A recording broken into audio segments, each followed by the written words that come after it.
Hey, Turbo Steve from Vinny 10 Racing, and we're here with Kyle's car, who's right there. So come on, Kyle. Been dealing with Kyle since he had a VA WRX, right? What year was that? What year was that? 2015. So yeah, 2015 WRX, and he decided, you know what, this FA life ain't for me. I want an EJ. So he got rid of it. He got himself an EJ. Unfortunately, the typical EJ thing: spun a bearing, needed a motor. So how long we had this motor in there? Quite a few years, right? Yeah, it's probably got like 65,000 miles. Yeah, so 65,000 miles on it. Stage 2 or stage 2.5? Stage 2.5. Stage 2, IAG stage 2.5. So that, you know how far that dates back. So, but, you know, little things here and there, mainly because he wasn't expecting to put a motor in it right, you know, as soon as possible. Then he had a wastegate issue, so we ended up putting an external wastegate on, which we got from our friends over at P&L. And what header do he have? Is it ETS header? ETS. It's an ETS header. And you know, unfortunately, the green speed stuff happened, and so we had to put the emission stuff back on. You know, luckily, it wasn't that much. There's people that have everything removed. Luckily, he was able to find the rest of his stuff, and so he's like, I want to do more. So now we have the Cobbs Next Gen Flex Fuel. He got a used fuel system from somebody, right? And they're like, oh yeah, it'll work.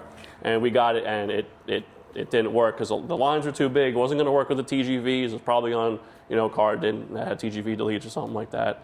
So we then made our own fuel system using fittings from Vibrant, our good friends over, you know, Donovan over at Vibrant.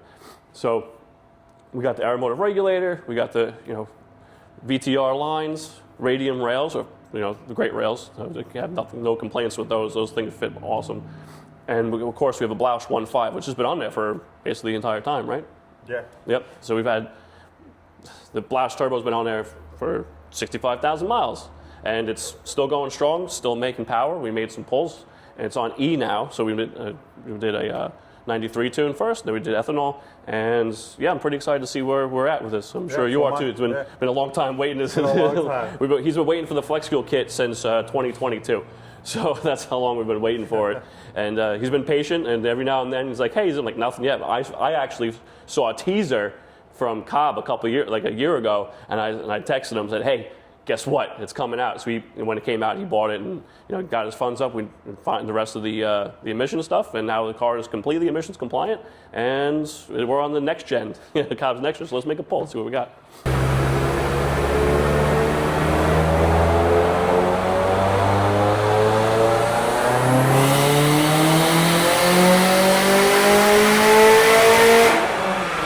So on 93, which is, you know, because we only have South Bay 1000s here, so we're limited a little bit on fuel. So 21 pounds of boost on 93 pump. We made 372, 384, which is great. You're going to feel that torque. And on E85, we made 433 horsepower, 439 foot-pounds of torque. And we're maxed out the fuel system. You know, still some headroom because you don't want to max it out, and then drop an injector. And so, yeah, I'd say he got tuned up and he changed the spark plugs.